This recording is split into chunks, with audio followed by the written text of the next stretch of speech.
Well, hello everybody. Thank you all again for another opportunity to give a lesson. It's always an honor. I appreciate it. Appreciate Kevin teed me up good last week, give us a good lead into it with Joshua.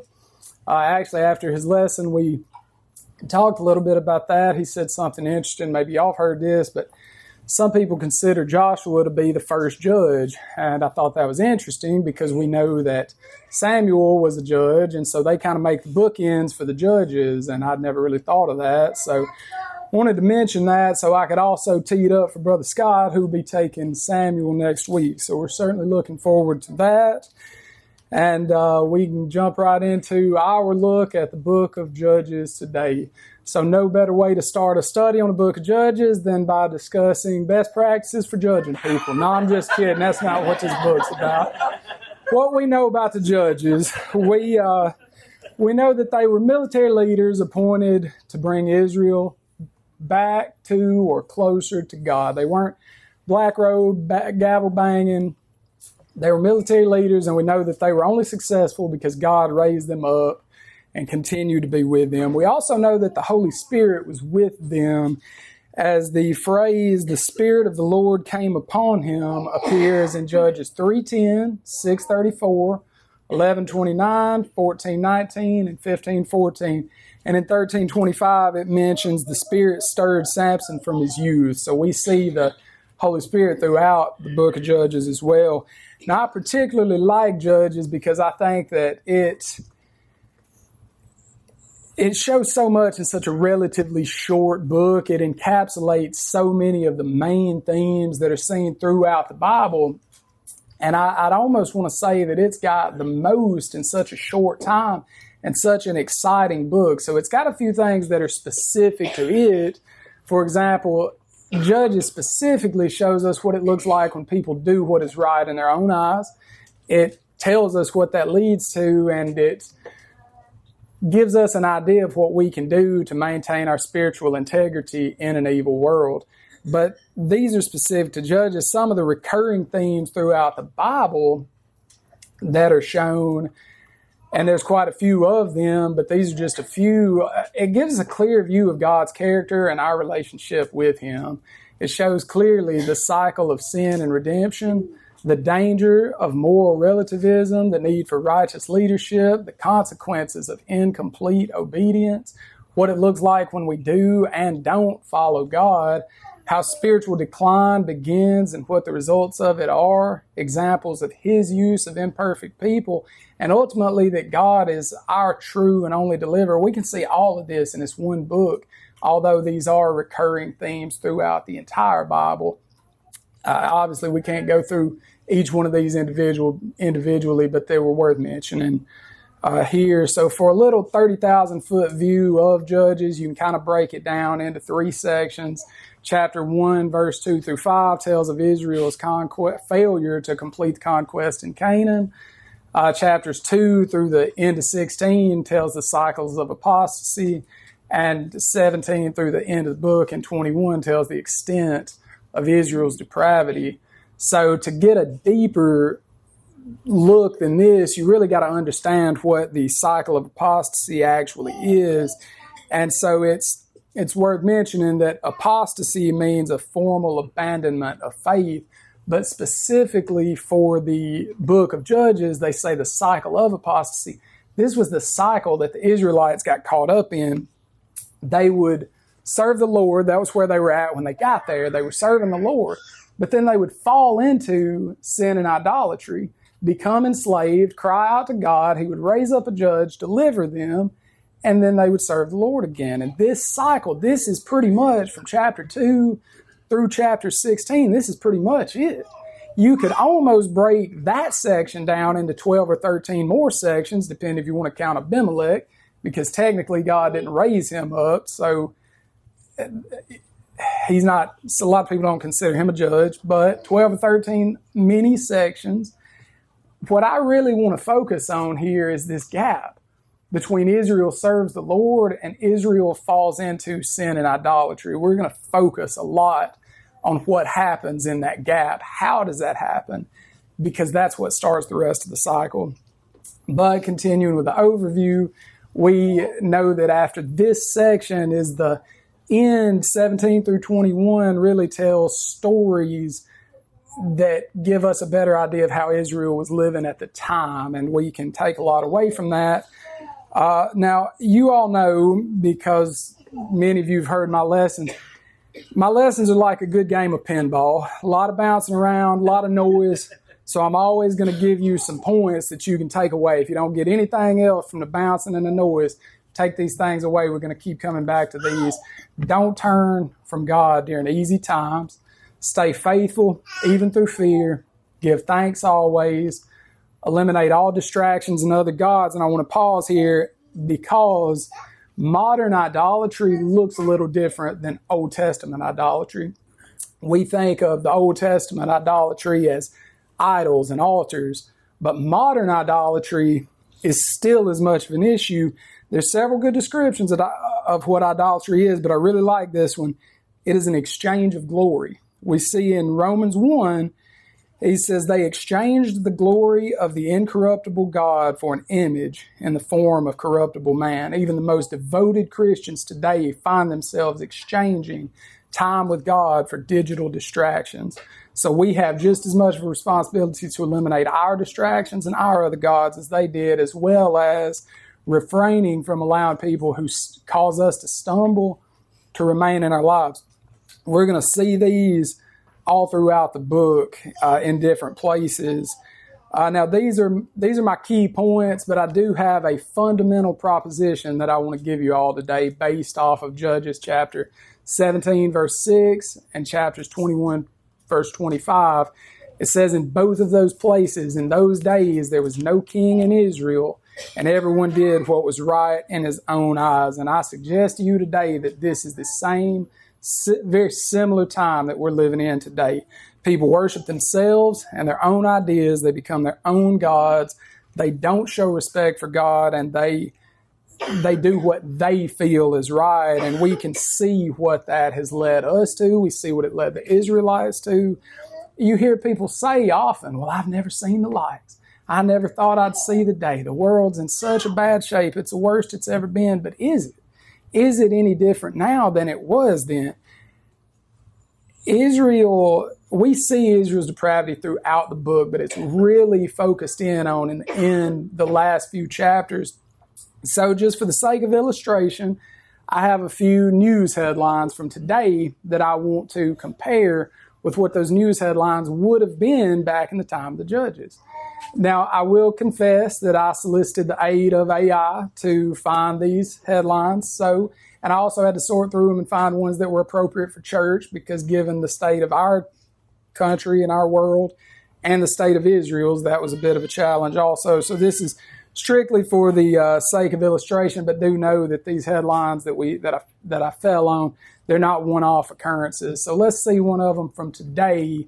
A man charged with murder after dispute over $20 gambling debt turns fatal. You might read that in the Bible and think, well, that had never happened today. But this was our headline that compares to a local hero slaughters 30 civilians to settle wardrobe bet. We remember in chapter 14, Samson loses the bet over the riddle, and he kills 30 men to take their clothes and pay off his debt. Similar concept. Police discover dismembered remains in dumpsters. Social media detectives spark national outcry. And we again would think this would never happen. This is our time today, but it's similar to a traveler dismembering partner and sends remains via courier to 12 districts to protest local violence. And we see this in chapter 19 when a Levite cuts his concubine into pieces and sends her out. Some of these may be a stretch. This one may be a stretch, but I want you to know this happened in California and Oregon. It happens a lot in the rest of the world, but in our case, the Pentagon mobilizes National Guard as urban protests escalate into war zone atmosphere. This is really happening in our country. In their days, nationwide militia coalition encircled Benjamin District. Death toll tops 25,000 in civil strife.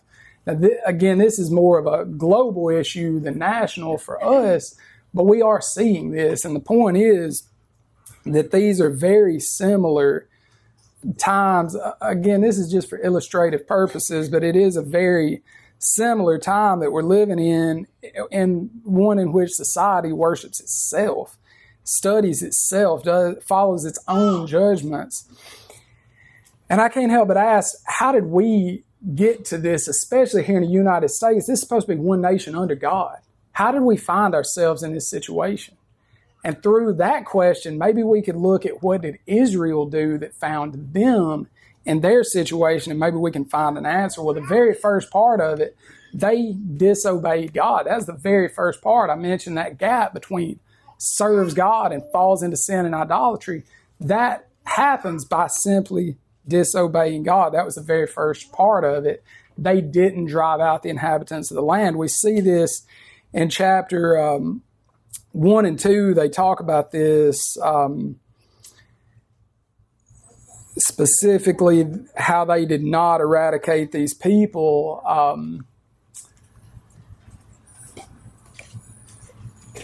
It says in chapter 2, verses 1 and 3, it says, "Now the angel of the Lord came up from Gilgal and Bochim," and we know this is the Lord talking because he uses I, so this is a theophany here. He says, "I brought you up out of the land of Egypt, into the land. I brought you up out of Egypt and led you into the land which I have sworn to your fathers. And I said, I will never break my covenant with you. And as for you, you shall make no covenant with the inhabitants of this land. You shall tear down their altars. But you have not obeyed me. What is this that you have done? Therefore I also said, I will not drive them out before you, but they will become as thorns in your sides, and their gods will be a snare to you." Remember, during the Exodus, in the end of Deuteronomy, or the beginning of Deuteronomy, it tells how God made an 11-day journey turn into 40 years because their disobedience led them to things being more difficult, unnecessarily difficult. Do we find ourselves turning 11-day journeys into 40 years because we're not obeying God? Why did God tell them to eradicate these people in the first place? I promise you, it was only for their own good, and it's the same thing for us. Just as a little leaven leavens a whole lump, and bad company corrupts good morals, so did God know that these evil people were going to be too much for the Israelites to handle. And it's the same with us. We cannot be amongst that.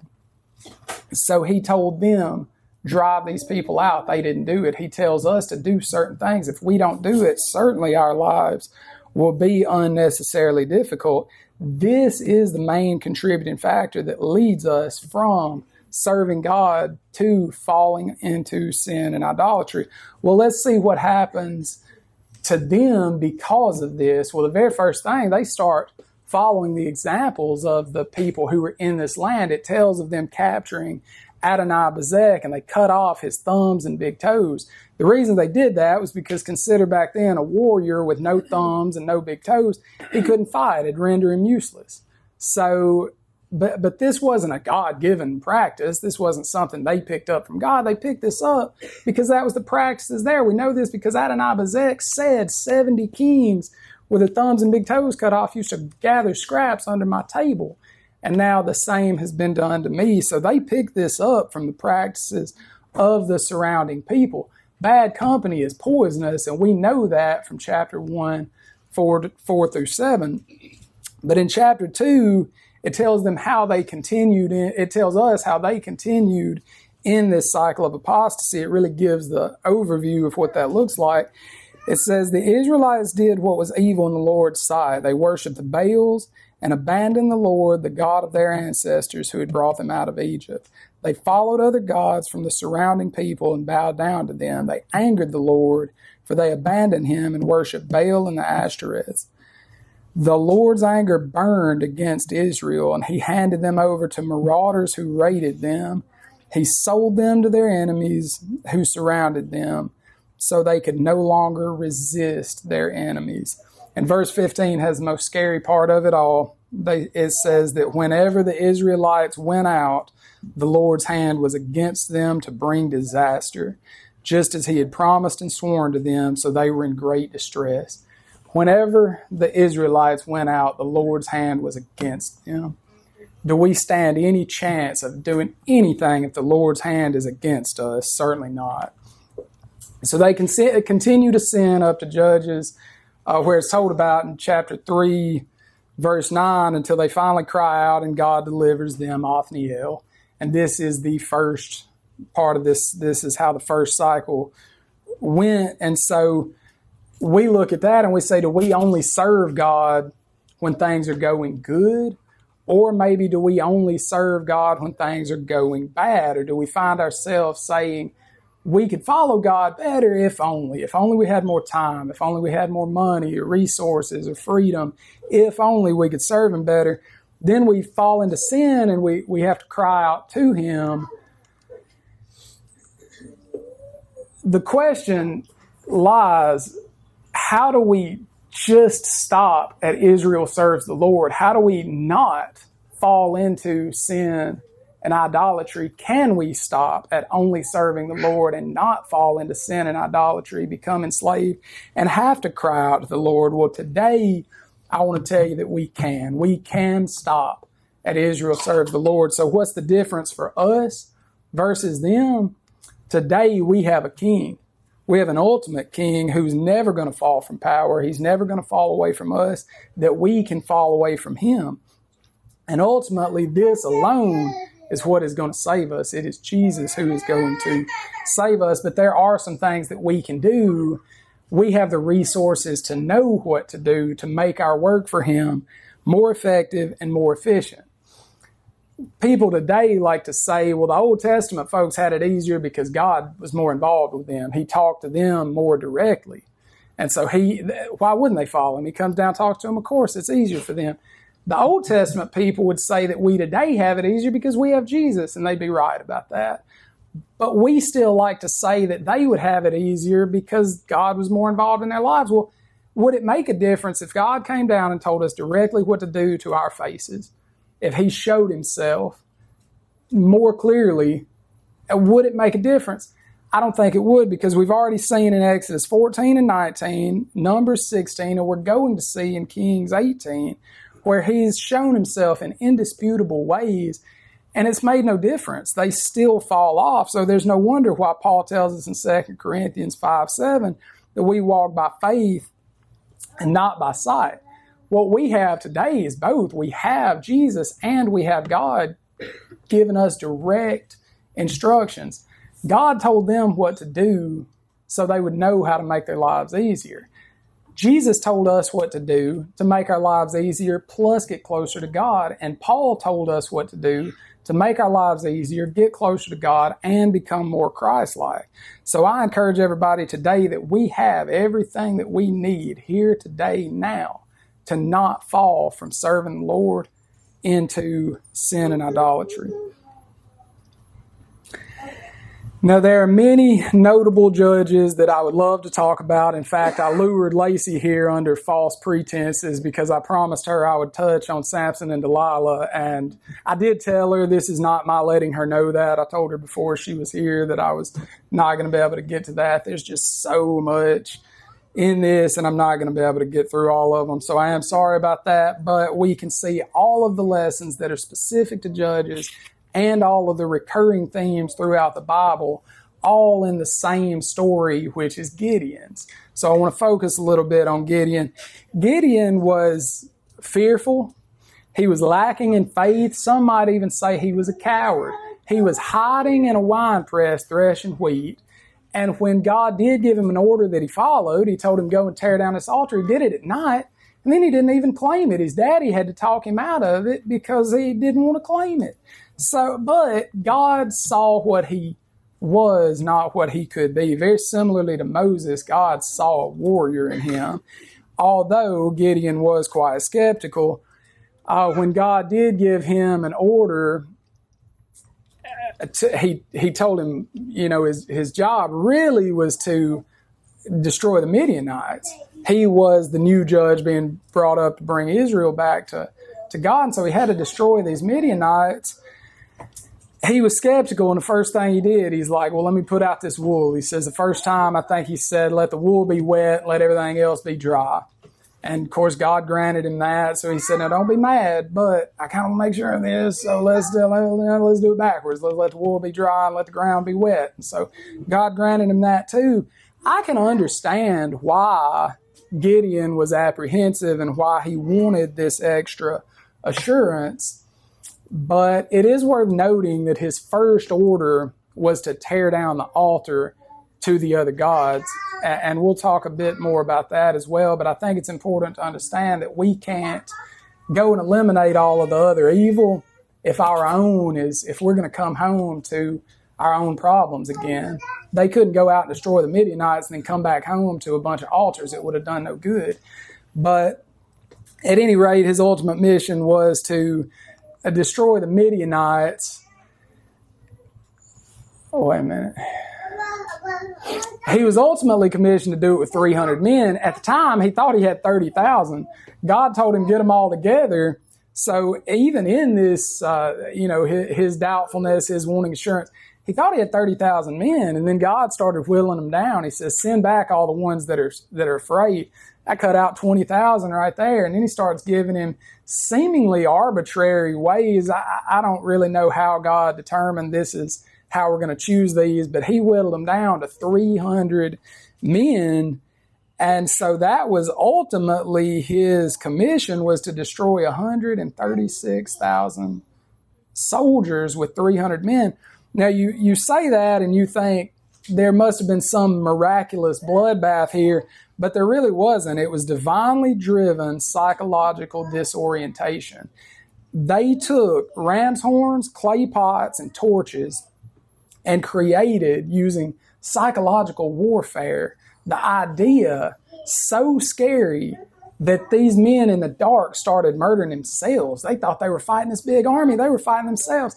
This is a plan that would not have worked without God.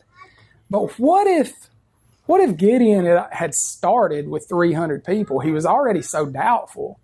Do you think he would have gone through with it? We know it would have been successful. But would he have gotten to the point of letting it be successful if God had said from the beginning, you only got 300 men, get out here and do this. I'm not going to tell you my plan, just get out here and do it. Maybe he would, but he knew he needed assurance, so he gave him that, and he eased him into it. Well, another suggestion I'd like to make to you guys today is this could be us now. We could have our 300 men that we need, and what we think we're lacking be our 29,700 that we don't need. We know that right before this took place, God told Gideon, if you need an extra boost of assurance, go down here to this camp and hear these guys tell of this dream. So he does. He goes down and hears them tell the same thing that God had already told him. And so the first thing he does is he thanks God, and that's great. But God's thinking, I already told you this, don't know why you had to hear it from them, but he still gave them that assurance that he knew that he needed. So what is the assurance that we need, and what's holding us back from doing our commissioned work? What is our 29,700 men that we think we need? We can see that Gideon was victorious in this with his 300 men and God's power. It was all about proving that anyone can do anything if they do it through God. 300 men defeat an army of 136,000 only through God.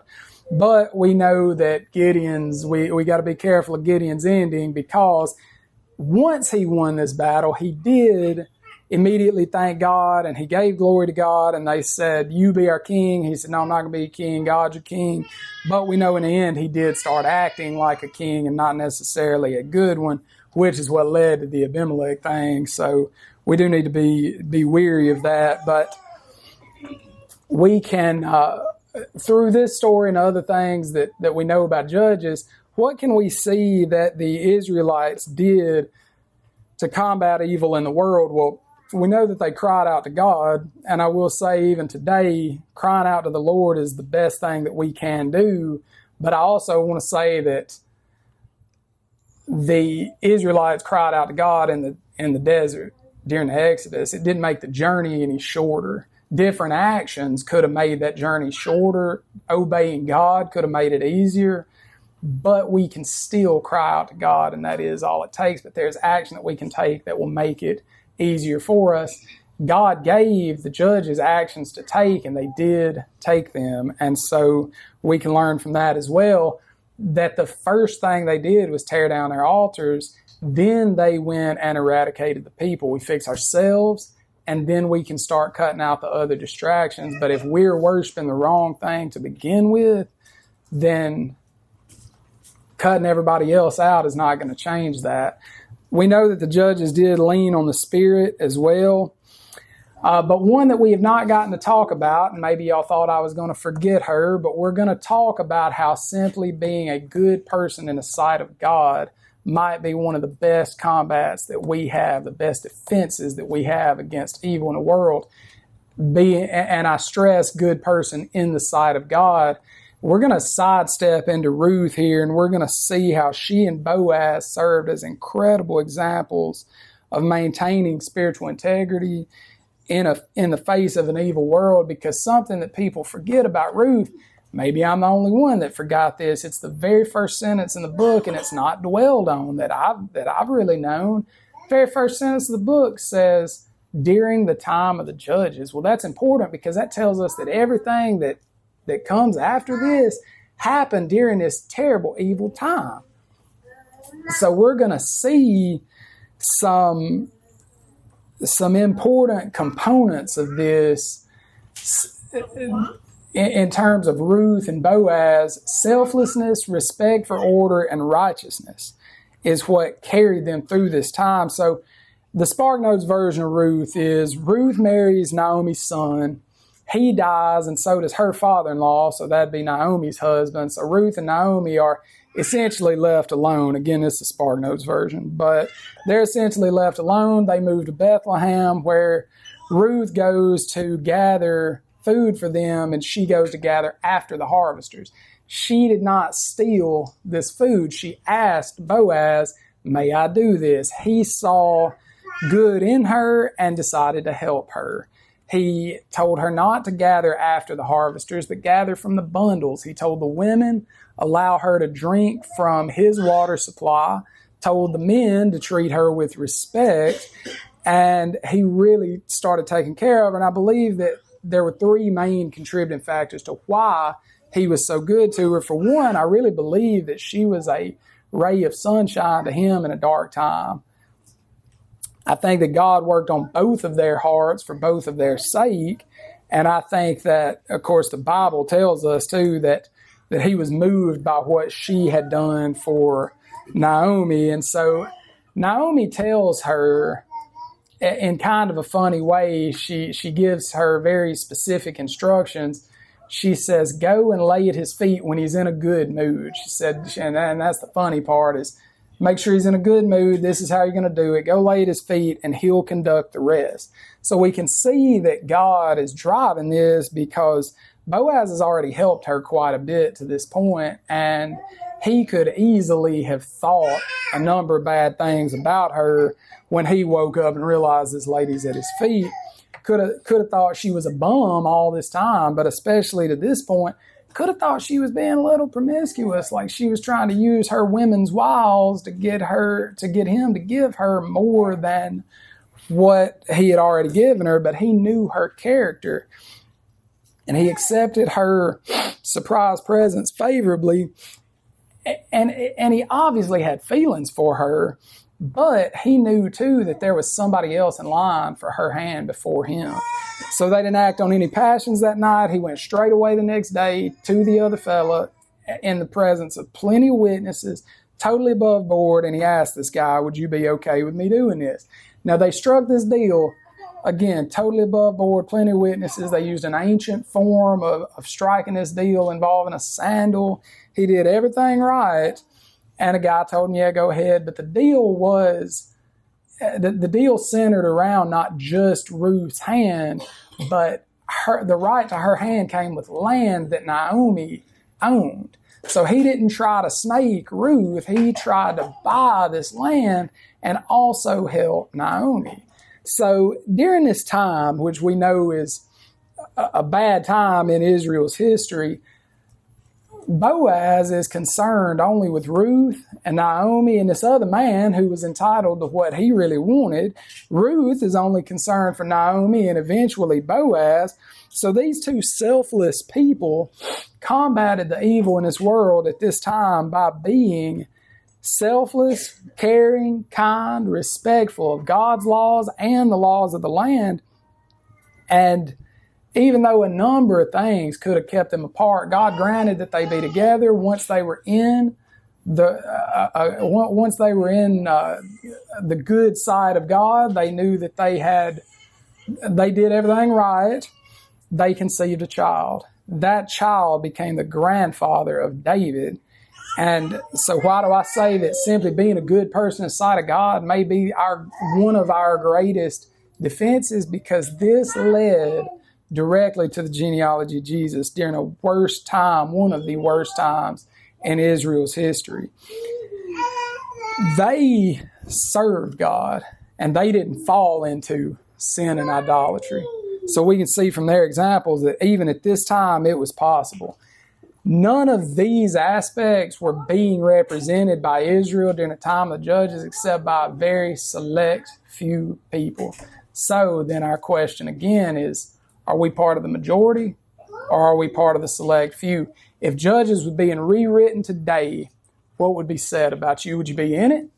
If not, perhaps you're part of the majority. If you are in it, are you on one side or the other? Because I can also tell you there is no neutrality with God, especially during these evil times. You're either for God or you're against God. And we know that from Matthew 12:30 and Revelation 3:16. So can we see our key takeaway points from Ruth also? Boaz was doing well. He was following God, and he was reaping the fruits of his labor, and he was still respectful to the laws and helpful to those who were in need. Ruth stayed faithful to God and faithful to Naomi, even though she was surely fearful, especially given her current situation. Of course, we know they all continue to give thanks to God. Naomi now, she even mentioned told Ruth and her other sister-in-law to return to their gods. And Ruth responded, speaking of only one God. And we know, too, that they didn't allow the evil around them to cause them to stumble. So I challenge you now to consider, what is the difference in the time of Judges and the times that we're in today? Do we need to do something different? Are the sins different? Are the people different? Is the evil different? Is the solution different? Are we not still supposed to pray without ceasing? Are we not supposed to follow God's instructions? For this is the love of God, that we keep His commandments, and His commandments are not burdensome. What about eliminate false gods? Little children, guard yourself from idols.